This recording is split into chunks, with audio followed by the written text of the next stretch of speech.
What's good, fellas, and happy Friday. Today we're talking about what you guys need to spend your time doing today in Madden 25. Now, if you boys are new around here, we do update this video every single Friday. Reason being, I know you guys have school, I know a lot of you guys have work, so you don't have the most time to spend and play Madden during the week. But when the weekend comes, you really gotta lock in and grind this game. So knowing what exactly you guys need to be spending your time, what you don't need to be spending your time, really maximizing your time on the game, it can only help. We do like to split these videos into different sections. Today we have 4 different sections to cover. Without further ado though, let's slide on over to Most Feared because that's what we got to talk about first. So the big thing with Most Feared Part 3 specifically that dropped yesterday was the ability to come in here and get these completion sets done. Now right off rip, I'm gonna tell you guys, I don't necessarily know if this is worth your time, but it might be worth the coins. Now yesterday and pretty much leading up to the completion of these completion sets being available, I was like, these things aren't good, don't do these.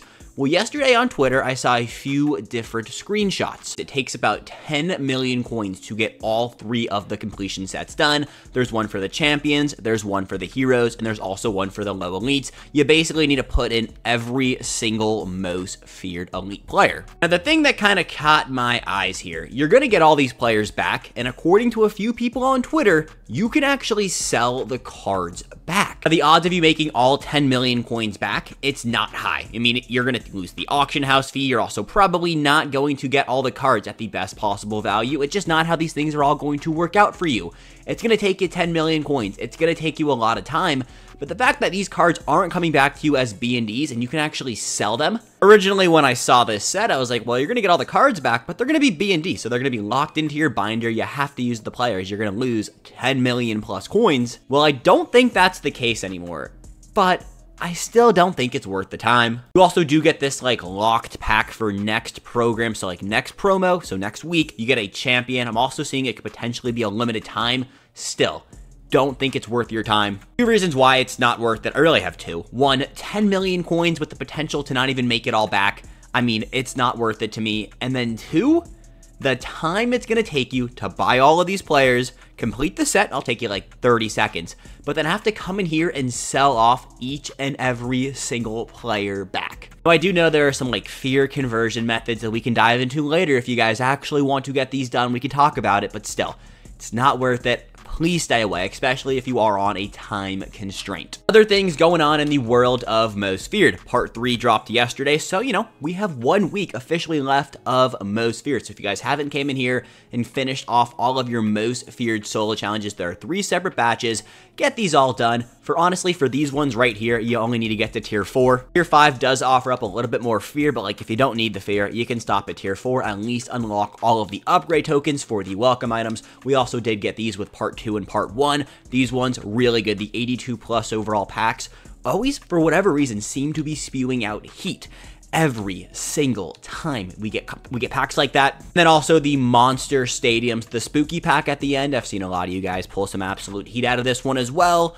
So yeah, get your solo challenges done, but I'm going to assume most of you have gotten a majority of those complete. 2 more things regarding Most Feared. 1, objectives. Fellas, Most Feared is gone in 6 days. Obviously, the field pass is still going to be here, but the fear store is going to be gone. Your fear is going to convert into training. We don't know what the training conversion is going to be. It's typically not very good. So you're going to want to spend your fear, but you're also going to want to come in here and earn all of this fear, all of these scary packs before the fear currency is pulled from the game. In order to do that, you're going to have to come in here, play your solo challenges. You're also going to want to get some stats done. Make sure you guys have at least 2 Most Feared players in your lineup. I mean, I'm going to assume you guys have some Most Feared champions, but if you don't, go get some 84s for cheap, chalk them in as backups, and get these done. It's not hard. You can do them in any game mode, so solo challenges, solo seasons, online, offline. Get these done. You're also going to have to win games. You guys can see here, I haven't touched the Sinister Selection Draft mode. We'll get there in a second, but you also got to do that and win some solo battles, solo seasons, and head-to-head games. Really easy stuff, as well as getting your daily challenge done for the Most Feared promo. This has been one of the best ways to actually earn fear. These are going to be completable every day until November 7th, which is a week from today. So yeah, fellas, lock in, get these done. The Most Feared dailies do reset at 1:30 p.m. Eastern Time. That is different from the Season 3 dailies that do reset at 10:30 p.m. Eastern Time. Last thing when it comes to Most Feared, the Mut Draft mode. Now, you guys saw I haven't played this mode, and that was because it wasn't working for the majority of this promo. and it was kind of fixed, but then I saw last night some of you guys during my updates video, I always ask you guys to let me know what your current status is with the Sinister Selection draft mode, and a majority of you guys said you're getting your rewards, but I still saw people saying they were stuck at 3 wins, they didn't get anything, they had to quit out of their run to even like get their rewards they even earned. When it comes to time management and spending the perfect amount of time on this game, you're kind of on a time constraint. Do not play this mode. Now, I will say the Sinister Selection Mut Draft mode, it's a good time. It's also a really good way to earn fear. You guys can see right there, 9,000 fear, an entry ticket for 5 wins, and then so far down.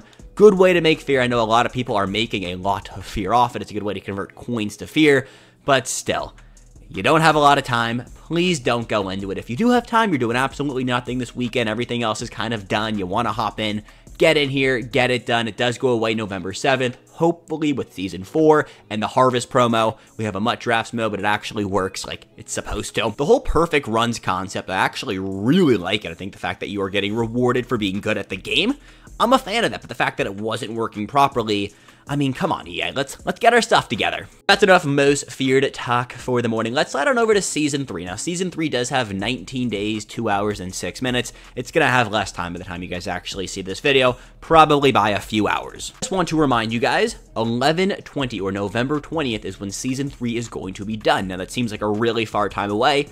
That's like less than 3 weeks. Today is November 1st. So, if you guys haven't been staying up to date with your your Season 3 objectives, get in here, get these done. You're going to want to actually finish off your Season 3 Field Pass. Especially if you bought the Premium Field Pass, which again, we'll talk about more when we get Season 4, but I like the whole Season 3 Premium Field Pass idea for Season 3. Will it be good for Season 4? We'll have to wait and see. I think it's the best value offer in the game for $15. You get a bunch of season tickets, a bunch of free things. It's a really cool thing. But get this done, get in here, get your weekly challenges done. Note that you have to do specific objectives in specific things. Offensive yards, head-to-head, solo seasons, and solo battles, but passing yards can be tracked in any game mode. We say this all the time, just make sure you guys actually look before you go in there and grind. One more thing, get your dailies done for Season 2 into Season 3. You had to finish a majority of your daily challenges to actually finish off the Season 2 Field Pass. Now, I don't know if that's going to be the case for Season 3, but just make sure to stay ahead of the curve. You're doing your dailies every day you can. I will say, though, if you missed a few days already, you should be fine. Like, I didn't do every single daily in Season 2, but I still finished off my Season 2 Field Pass. It did take me until the last day to get it done, but I got it done. So it's not that pressing of a need, but if you're on, get your dailies done. It's kind of easy. Now, I do have a shitty stack here, 2 interceptions and 6 sacks. The interceptions are just kind of like, I don't have a lot of time, but I got to get them done.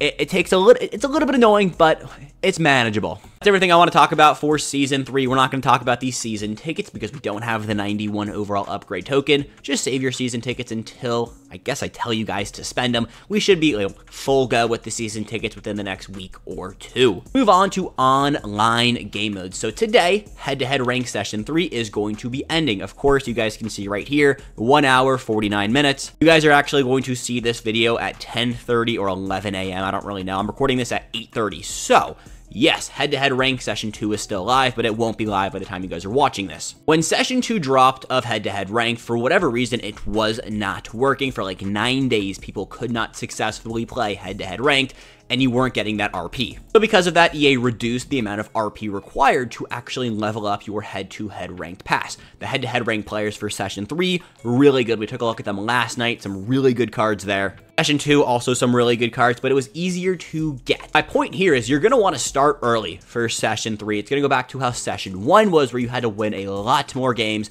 People could win like 18 games, and they could, get to the hero tier. The hero tiers where the Jalen Hyatt was, Jalen Hyatt being the best Session 2 reward. Well, for Session 3, you're more than likely want to get to the champion tier, where they're giving us a free 6'7" wide receiver. 2 things. 1, obviously, higher tier, more RP, and 2, it's going to take more wins. So start early. You guys are seeing this video more than likely right when head-to-head ranked Session 3 goes live. So if you have some time today, some time this weekend, get in here, grind it through. You're going to have about 30 days or so. They say you have about a month per session.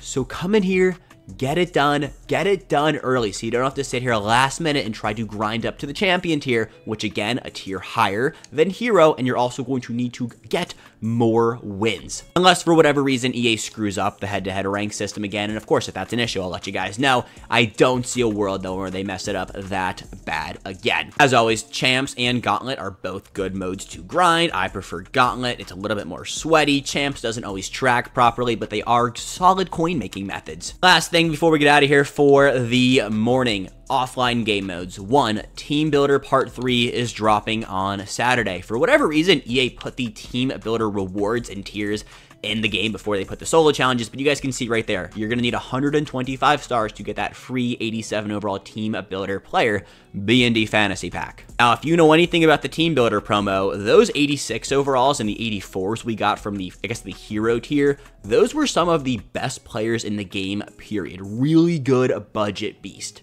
You get one for free, so coming in here today and making sure you're finished with all of your team builder challenges is actually a really solid play. You're gonna need to be done with a majority of these, to be honest with you guys. Actually be able to unlock the free 87. You guys can see right there, there's 20 challenges in sequence 1 and there's 20 challenges in sequence 2. I have a lot of grinding to do, but I do think it will be worth the time.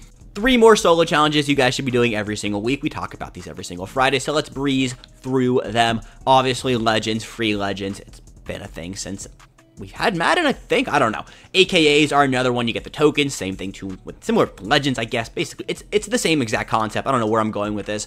And then Team of the Week. Team of the Week is a little bit different. You guys do get tokens. You can exchange those tokens for hero players, but at the end of the Team of the Week or the NFL season, you're going to get a Team of the Year token per section you get done. Team of the Year, you exchange those tokens. You get a free Team of the Year player. Team of the Year being one of the best promos of the year. Except for Madden 24, for whatever reason, EA just decided to not make Team of the Year cards usable and give them abilities. Hopefully for Madden 25, they kind of realized, oh shit, we screwed up a really good promo, and they don't do it again. Final offline game modes, solo seasons and solo battles. To be honest with you guys, they're fairly similar. I do think solo seasons take less time. You can get better rewards from solo seasons, but solo battles, if you want to come in here and play a full game, go for it. It's there. You do get some midfield and red zone packs. Solo seasons, you get the same packs, essentially. I was going to say similar rewards. It's basically the same rewards, just solo seasons takes less time. You do have to go play through an entire solo season.